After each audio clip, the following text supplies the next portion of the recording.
Assalamualaikum warahmatullahi wabarakatuh. Ya, Ananda, kelas 10A dan B. Ustazah mohon maaf karena kembali lagi Antuna menerima pembelajaran fisika itu dengan rekaman, tidak Zoom karena satu dan lain hal. Jadi insya Allah akan dimudahkan Allah untuk berikutnya kita akan berjumpa dengan kondisi Zoom ya nak ya. Ya, tentunya pertama-tama kita mengucapkan puji syukur kehadirat Allah Subhanahu wa taala karena sampai saat ini begitu banyak limpahan rahmat yang tak terhingga kita terima sehingga sampai saat ini juga kita bisa melaksanakan kegiatan belajar mengajar walaupun dengan keterbatasan tertentu. Ananda sekalian, nanti ini Ustazah akan share materinya. Nah kemudian kemarin juga sudah Ustazah dikirimkan rekaman untuk minggu kemarin yang juga Ustazah berhalangan atau tidak bisa berhadir ya tanggal 15 hari Jumat minggu lalu. Di situ belum Ustazah berikan tugasnya. Jadi di sini dalam kesempatan ini Ustazah akan memberikan Antuna tugas-tugas, yaitu yang pertama nanti kalau perlu nanti Ustazah share juga di grup. Yang pertama itu adalah Antuna mencari contoh atau penerapan hukum atau hukum Newton tentang gerak, yaitu hukum Newton yang pertama, yang kedua, dan yang ketiga. Nah, di sini setelah Antuna dapatkan, maka pertanyaan yang kedua adalah Antuna harus ulas masing-masing contoh yang Antuna pilih. Dalam apa maksudnya diulas ini? Misalnya Antuna memilih hukum Newton yang pertama, contohnya misalnya A, maka A itu Antuna ulas. Ulasnya bagaimana? Di mana dia letak keberadaan hukum Newton pertama tadi di contoh yang A Antuna pilih. Nah, yang ketiga itu adalah Antuna tuliskan referensinya. Jadi kalau Antuna pakai media cetak, maka Antuna tuliskan buku yang Antuna baca. Boleh buku pelajaran kami Ustazah, boleh. Tuliskan buku, judul buku dan pengarangnya. Kalau Antuna menggunakan media elektronik, dalam hal ini misalnya googling atau internet, juga Antuna tuliskan websitenya. Jadi di sini artinya Antuna memang mencari sumber yang bisa dipercaya atau bisa kita pahami kebenarannya ya. Karena kalau Antuna langsung googling atau pakai Google, itu nanti tidak terbiasa Antuna mencari referensi di media elektronik yang artinya yang signifikan atau yang benar, yang sahih ya, yaitu harus ada websitenya atau ada yang bertanggung jawab teori-teori yang dikeluarkan. Jadi Ustazah Nina paham, yakin Antuna paham semuanya. Jadi ada 3, Ustazah ulangi kembali. Jadi yang pertama itu adalah Antuna cari masing-masing satu contoh untuk hukum Newton, baik yang pertama, kedua, dan ketiga. Yang kedua, Antuna ulaslah contoh yang Antuna pilih untuk masing-masing hukum Newton di 1, 2, dan 3 tersebut. Yang ketiga, Antuna tuliskan referensi yang Antuna pakai untuk mengerjakan tugas-tugas dari Ustazah. Nah, kapan itu diberikan atau kapan itu dikumpul? Insya Allah Ustazah akan terima yang Antuna kerjakan itu kira-kira sebelum Zoom SMA hari Jumat tanggal, kalau besok tanggal 20, Jumat besok adalah tanggal 22, maka Ustazah Nina terima insya Allah sebelum Zoom SMA, artinya sebelum jam 10 hari Jumat tanggal 29. Kemana dikirimkan Ustazah? Boleh dikirimkan melalui grup kelas juga boleh juga dikirim melalui Japri ke nomor Ustazah Nina. Ya, jadi kalau ada yang tidak jelas boleh ditanyakan langsung. Ya, demikian Nak untuk tugas. Nah, berikutnya kita akan lanjutkan pembelajaran kita sesuai dengan yang kita rencanakan, dan di sini Ustazah Nina tunjukkan kepada Antuna semuanya. Jadi ada rambu-rambu kita di dalam membahas pembelajaran, yaitu kemarin yang sudah kita pelajari ini dia hukum Newton tentang gerak dan penerapannya di dalam kehidupan sehari-hari. Yang berikutnya Nak adalah hukum Newton tentang gravitasi. Apa saja itu yang akan kita pelajari? Nah, kita lihat ya. Jadi hukum gravitasi Newton, dan di sini kenapa Ustazah dimasukkannya dan hukum Kepler? Karena hukum Kepler di sini berhubungan erat juga dengan hukum gravitasi, yaitu bagaimana interaksi antara benda-benda langit, yaitu misalnya antara satu satelit dengan antara planet dengan planet, atau planet dengan satelit dan sebagainya. Nah, peta konsepnya inilah dia Nak. Hukum gravitasi yang akan kita bahas itu adalah penerapan hukum gravitasi Newton, kemudian di sini hukum Kepler.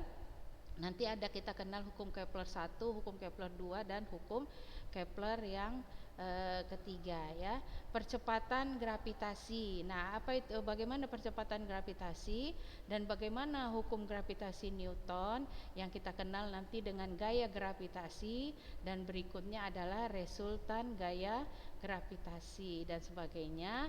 Insya Allah nanti inilah yang akan kita bicarakan sewaktu kita mempelajari hukum gravitasi Newton, dan seterusnya nanti adalah hukum Kepler. Nah, kita lanjutkan. Jadi yang pertama adalah gravitasi. Di sini gaya gravitasi itu adalah besaran vektor. Waktu di Antuna mungkin sudah mempelajari besaran dan satuan di awal pembelajaran fisika, bahwa besaran itu ada dua, satu besaran skalar dan besaran vektor. Insya Allah Antuna tidak lupa ya. Kalau besaran skalar dia hanya mempunyai besar saja tanpa mempunyai arah, sementara kalau besaran vektor itu ada arahnya. Dan bagaimana arahnya? Nah, khusus untuk gravitasi atau gaya gravitasi itu arahnya senantiasa menuju pusat massa benda. Inilah kita contohkan. Jadi ada dua buah benda yang mempunyai massa M1, kemudian benda yang satunya lagi mempunyai massa M2. Maka apa yang terjadi dengan M1 dan M2 yang mempunyai jarak tertentu, maka akan ada interaksi antara keduanya. Itu yang bisa kita katakan dengan gaya gravitasi, yaitu dirumuskan seperti ini Nak. Jadi F di sini adalah M1 akan mengalami F, M2 juga akan mengalami F ya, dan besarnya sama, yaitu G besar ini adalah konstanta gravitasi. Nanti akan kita lihat kemudian dikali M1 dikali M2 per kuadrat dari jarak keduanya ya. Jadi R ini adalah jarak dari kedua benda yang berinteraksi. Ini dia keterangan rumusnya Nak. Jadi di sini konstanta gravitasi G ya, G besar, konstanta gravitasi 6 ini, kemudian gaya tarik menarik antara kedua benda, gaya gravitasi massa benda dalam kilogram, kemudian jarak kedua benda diukur dalam besaran meter. Nah, anak-anak tentu mungkin Antuna ada pertanyaan misalnya seperti ini. Mungkin sudah diterima di fisika yang kemarin, atau mungkin di SMP, Ustazah ada gaya konstanta gravitasi yang kita kenal dengan besaran 10 meter per sekon kuadrat. Apa bedanya Ustazah dengan konstanta gravitasi G ini? Nah, kalau G yang dimaksud yang kita istilahkan dengan G kecil itu adalah gaya gravitasi bumi yang akan berbeda dengan tempat yang berbeda pula di bumi, ya. Itu nanti kita pelajari lebih lanjut di masalah gaya berat, ya. Tapi kalau G besar itu konstanta gravitasi secara umum yang besarnya 6,67 kali 10 pangkat minus 11 dan seterusnya. Dan arahnya, bagaimana arahnya? Ya, perhatikan, Nak. Nah, arahnya di sini kalau misalnya kedua benda tadi membentuk sudut, dalam hal ini sudutnya itu adalah alfa, maka yang mana arahnya, ya? Jadi arahnya itu, ini rumusnya jadi F sama dengan, misalnya ada dua gaya yang kita jumlahkan, resultannya ini dia. Nah, bagaimana menentukan arahnya? Jadi arahnya itu adalah alfa. Jadi alfa di sini yang mana? Pakai apa kita pakai Ustazah? Nanti akan kita kenal selanjutnya adalah dengan fungsi trigonometri, yaitu tangen, ya. Itu nanti selanjutnya insyaallah di matematika pun trigonometri nanti akan Antuna pelajari, ya. Nah, kemudian ini ada contoh soal dengan pembahasannya. Ini nanti Ustazah akan share, ya. Kemudian ini dengan beragam-ragam model soal, ya. Ada yang tingkat kesulitannya sedang dan ada yang tingkat kesulitannya kita perlu menganalisa. Nah, kemudian nanti di sini juga Ustazah kemarin yang sudah Ustazah kirim, yaitu ada satu soal yang berhubungan dengan berhubungan dengan gaya gravitasi, yaitu seperti ini. Ini dia soalnya, dan kemudian ada pembahasannya, yaitu dengan menggunakan tadi rumus kita tadi, yaitu gaya gravitasi sama dengan G kali M1 kali M2 per R kuadrat dan seterusnya. Ini boleh Antuna pelajari di rumah. Mohon maaf, ya, kita akan kembali ketemu dengan hitungan-hitungan yang sebenarnya sederhana, yaitu kali bagi tambah kurang saja. Tapi itu juga kalau tidak kita biasakan atau kita ulang-ulang atau kita latih-latih, maka tentunya akan mendapatkan kesulitan kita di dalam pengerjaannya. Apalagi misalnya kalau Antuna tidak lancar, ya, tidak lancar. Nah, demikian. Berikutnya ini kita lewatkan, nanti ada soal-soal dengan ada pembahasannya. Nah, yang berikutnya adalah menghitung percepatan gravitasi. Nah, di percepatan gravitasi ini yang kita kenal juga nanti dengan kuat medan gravitasi. Jadi kalau ditanya apa itu Ustazah kuat medan gravitasi? Kuat medan gravitasi itu maksudnya daerah di mana masih kita rasakan gravitasi suatu benda. Apa itu gravitasi suatu benda? Yang tadi yang sudah kita pahami, yaitu interaksi atau kemampuan mempengaruhi benda lain yang berada di dekatnya. Contoh sederhana, misalnya ini, ada benda ini, kemudian ada benda yang di dekatnya, ya, yang bermasa M diletakkan di permukaan bumi, sedangkan massa bumi M dan jari-jari R. Misalnya benda tadi itu, inilah dia P. Nah, P ini mempunyai massa. Kemudian bagaimana atau berapa gaya gravitasi yang terjadi antara bumi dengan benda tadi? Maka kita lihat dengan tadi ini yang saja sampaikan sayang. Kalau khusus bumi, kita mengenal percepatan gravitasi yaitu G kecil yang nilainya antara 9,8 sampai 10 meter per sekon kuadrat. Ini kita pahami nanti dengan yang namanya gaya berat. Nah, jadi dari sini didapatlah persamaan percepatan gravitasi. Nah, percepatan gravitasi di sini adalah G kecil sama dengan G besar dikali M. M di sini massa bumi dibagi R kuadrat. R kuadrat ini apa? R kuadrat ini kembali lagi tadi ke atas adalah jari-jari siapa nak? Jari-jari bumi. Nah, kemudian ini keterangannya. Jadi G percepatan gravitasi di permukaan bumi. Ini yang kalau Antuna tanya, Ustazah dari mana dapatnya itu nilai 9,8 sampai nilai 10? Jadi kapan 9,8, kapan 9,9, kapan dia yang betul-betul 10? Itu sesuai dengan tempatnya di permukaan bumi, apakah di daerah kutub atau di daerah khatulistiwa atau di daerah subtropis, itu maka akan berbeda. Contoh sederhananya itu gravitasi, konstanta gravitasi di daerah subtropis atau misalnya di daerah Jepang itu akan berbeda konstanta gravitasinya di kita yang di khatulistiwa. Nah, inilah dia. Jadi secara umum bagaimana menentukan percepatan gravitasi G kecil ini tadi di permukaan bumi khususnya, yaitu dengan menggunakan persamaan G sama dengan G besar kali M per R kuadrat. Nah, di sini Antuna jangan bingung banyak kali persamaannya saja, tidak ya nak ya.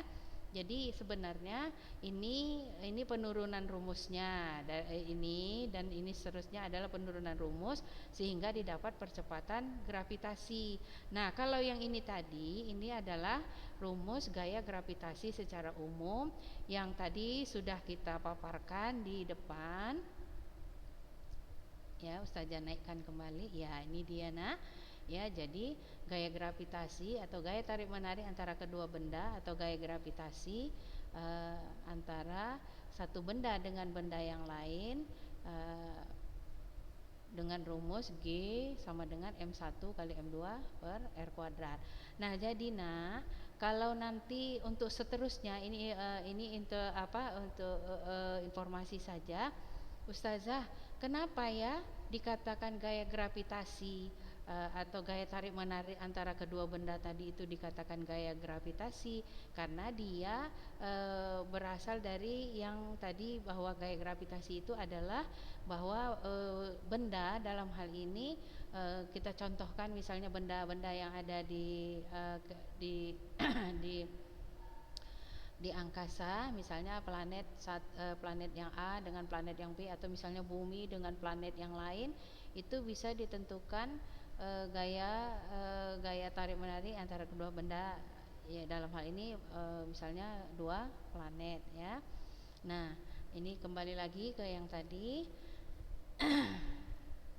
Ini jadi khusus percepatan gravitasi dalam hal ini di bumi, kita mau mendapatkan persamaan G sama dengan G besar konstanta gravitasi kali M per R kuadrat dengan keterangan sedemikian. Nah, jadi ini sengaja Ustazah tampilkan silabus kita ini. Jadi di sini memang kita mempelajari khusus gaya gravitasi antar partikel. Dalam hal ini ya nak ya, kuat medan gravitasi ya, tadi sudah kita pahami. Ini tentunya kenapa terjadi, itulah maha kuasanya Allah ya. Jadi insya Allah dengan mempelajari fisika kita makin keyakinan ketauhidan kita kepada Allah makin maksimal. Kenapa? Allah menciptakan yang namanya sistem di tata surya itu dengan kondisi yang mohon maaf tidak bertabrakan di tempatnya masing-masing, dan kemudian dengan ukurannya yang berbeda-beda, dengan kecepatannya yang berbeda-beda, sehingga terjadilah keteraturan. Ini nanti kalau Antuna rajin ini boleh nanti berdiskusi juga dengan Ustazah ustadz atau ustazah yang mengajarkan Quran ya, ayat yang berisi dengan keseimbangan di dalam sistem tata surya tadi. Nah, yang berikutnya adalah hukum Kepler. Kembali lagi kita kemari, ya nak ya. Ya ini penambahan saja gravitasi, perbandingan antara dua benda yang saling berinteraksi dan seterusnya. Nah, yang berikutnya adalah sesuai dengan silabus kita tadi adalah hukum Kepler. Nah, hukum Kepler ini ada hukum Kepler yang pertama, bahwa semua planet bergerak dalam ini yang tadi, keteraturan yang penciptaan yang istilahnya keteraturan yang dianugerahkan Allah kepada bumi beserta isinya ini yang kita nikmati, yaitu bahwa si planet-planet itu termasuk bumi kita mempunyai tempat tersendiri yang bergerak pada lintasan, dan lintasannya itu berbentuk elips. Nah, ini juga timbul pertanyaan, kenapa tidak lingkaran nih Ustazah, tapi dia berbentuk elips? Ini bisa kita lihat, inilah dia nah, berbentuk elips. Elips ini kalau di dalam bangun datar ya, bangun datar di dalam matematika, dia mempunyai titik fokus. Titik fokus itu ada mempunyai dua titik fokus, jadi matahari itu berada di salah satu titik fokusnya. Nah, titik fokus di salah satu titik fokusnya itu ada kemungkinan matahari, benda atau planet termasuk bumi kita ini sangat dekat dia dengan matahari, dan ada saatnya sangat dekat atau sangat jauh dengan siapa nak? Dengan matahari. Nah, di sini dengan posisi yang berbeda ini, maka kecepatan planet tadi pun pada saat dia dekat dengan matahari akan berbeda dengan pada saat jauh dari matahari. Masya Allah ya, ciptaan Allah begitu sempurnanya. Jadi seperti Ustazah katakan tadi, bertambahlah ketauhidan kita kepada Allah ya. Nah, kemudian nanti berikutnya banyak sekali nak, kenapa dia berada di lintasan yang berbentuk elips, kemudian fenomena apa yang kita alami dengan posisi yang seperti ini. Tadi ada Ustazah katakan dia sangat dekat dengan matahari, kemudian sangat dekat atau sangat jauh dengan dengan matahari ya. Nah, ini menurut hukum Kepler yang kedua, luas daerah yang disapu, maksudnya yang di ini ya, disapu ini artinya yang diarsir ya, diarsir ya, adalah sama untuk setiap saat ya, untuk setiap periode waktu yang sama. Nah, di sini ini sangat jelas ya. Nah, yang berikutnya adalah hukum Kepler yang ketiga. Nah, hukum Kepler yang ketiga ini kita bisa mengetahui misalnya dari persamaan ini salah satu dari variabelnya bisa kita ketahui. Misalnya ada dua planet. Nah, planet yang pertama kita ketahui periodenya. Kemudian jari-jari periode rata-rata planet ke matahari. Kemudian periode yang kedua, periode rata-rata planet kedua, benda yang kedua, berapa T2-nya atau periode planet yang kedua, atau kebalikannya. Jadi biasanya soal tentang hukum Kepler yang ketiga ini adalah dari persamaan ini artinya ada dua planet yang saling berinteraksi ya, yang mengelilingi matahari, maka periode satu benda pertama dibandingkan dengan periode benda kedua dan dikuadratkan sama dengan perbandingan antara jarak rata-rata matahari ya dari jarak rata-rata planet ke matahari ya, baik yang pertama dan yang kedua. Itu biasanya model soalnya nanti ini. Ya, misalnya ini contohnya Ya, berapa periode planet B? Nah, itu yang tadi Ustazah katakan, ya nak ya. Jadi digunakan eh, ini tadi konsep persamaan ini tadi, hati-hati ya nak ya. Yang ini kuadrat, yang ini pangkat 3. Nah, kemudian eh, ini aktivitas saja ya, contoh soal, tapi nggak apa-apa nanti insya Allah pertemuan berikutnya ini kan masih Ustazah tunjukkan model soal, contoh soal yang sudah ada pembahasannya. Nanti insya Allah minggu berikutnya insya Allah tidak ada halangan lagi, kita akan bisa kondisi Zoom sehingga Antuna bisa berinteraksi dengan Ustazah. Ini nanti akan kita bahas ya, pertanyaan-pertanyaan ini kita diskusikan. Nah, demikian saja untuk hari ini sayang. Ananda yang Ustazah cintai karena Allah, 10A dan 10B tetap dijaga nak, ini ya, tetap dijaga semangat, ini semangat kita ya. Tadi mohon maaf terlupa Ustazah, kita setiap saat bersalawat kepada Rasulullah Sallallahu Alaihi Wasallam ya, tentunya kepada keluarga beliau juga, kepada sahabat-sahabat beliau, dan juga kepada pengikut-pengikut beliau sampai di hari akhir nanti ya. Jadi demikian, insya Allah kalau Antuna ada pertanyaan boleh di ustazahnya di Japri langsung boleh.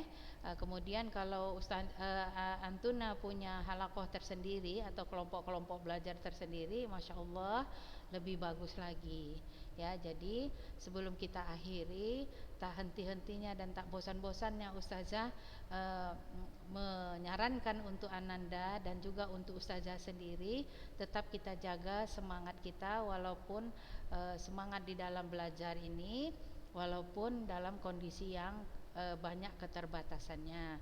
Ingat, keterbatasan-keterbatasan ini semuanya sudah ketentuan Allah yang harus kita jalani. Nah, bagaimana cara kita mensikapi ketentuan Allah yang harus kita jalani? Yaitu dengan bersyukur dengan memaksimalkan apa yang bisa kita kerjakan ya. Jadi tentunya tak henti-henti kita memohon pertolongan Allah, karena tiada daya upaya kita selain dengan pertolongan Allah. Amin ya nak ya. Ya Ustazah akhiri dengan hamdalah, alhamdulillah. Kemudian masing-masing kita doa penutup majelis. Asyhadu an la ilaha illa anta astaghfiruka wa atubu ilaik. Assalamualaikum warahmatullahi wabarakatuh.